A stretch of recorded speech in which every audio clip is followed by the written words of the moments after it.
Are you thinking of buying a home and not sure what the complete process is?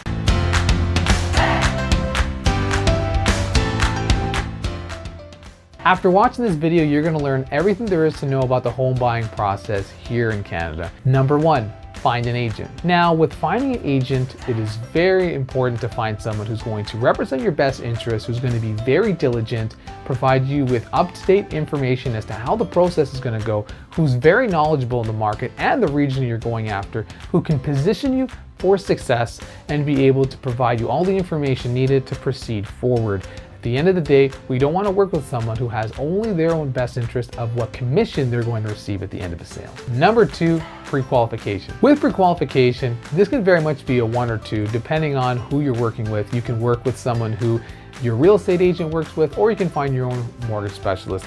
Ideally, you want to be pre-qualified to see how much you can qualify given your credit score, your down payment, your savings, as well as your income and workplace. So you need to have that ready to go, so that way you can work with the real estate agent, find out exactly what you can qualify for, and go about searching, viewing, and putting in offers on properties that you can qualify for. Number 3, home search. This is one of the most interesting parts of the full journey, is to be able to see properties. Now, home buying process is one of the more fun parts of the full transaction, but I do recommend that whatever your max financing capability is, you look at properties 50 to even 150,000 below asking. The market is so hot right now. We're seeing properties sell between 50,000 and even sometimes 200,000. So if your max qualification is 500,000, I highly recommend you're looking properties in the 350 to even maybe $400,000 range. So it gives you the best opportunity to go above asking and to get the property that you're looking for. Number 4, make an offer. Now, with this stage in the transaction, it's very important to be fully educated as to what it takes to win an offer. At this point in time, we're seeing properties sell a lot of times on the first day from preemptive offers going 1 to 200,000 above asking. But do remember, not every listing is going to be the same.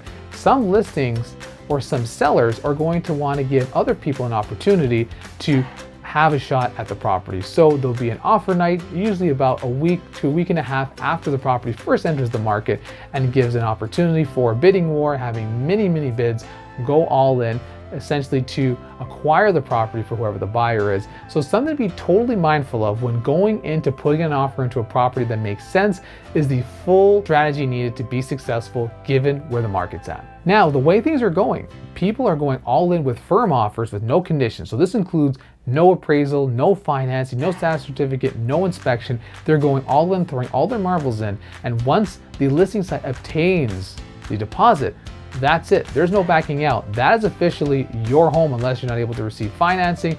And there can also be some legality involved in that too. So that's something that you ideally don't want to go into. You want to be able to putting an offer on a property that you're actually able to qualify financially. Number 5, due diligence. Due diligence is super important. In prior times, you were able to go in and win an offer with having conditions such as financing, inspection, appraisal, and so on. That you were able to go with your team, whether it's your inspection personnel for inspection or your mortgage specialist for financing, and to see if you're able to qualify, if everything works out, if the property makes the most sense for you given its condition.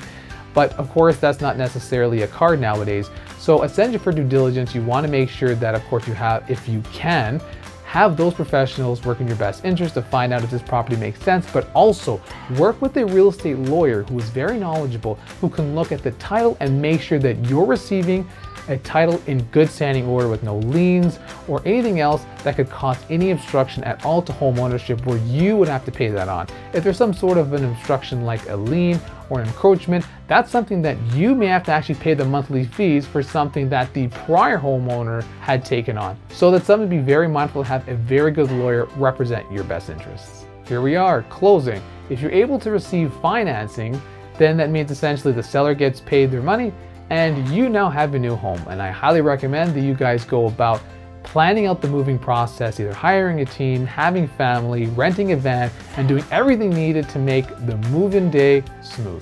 There you have it, everything that you need to know about the home buying process. I hope this video was super helpful and insightful, and it gives you everything that you need to know. I'm Josh Tavares, licensed realtor with eXp Realty Brokerage based in Toronto. Remember to hit that like button, hit that subscribe button, and jiggle the notification bell to get updates on our newly uploaded content. Thanks so much for watching, guys. Take care.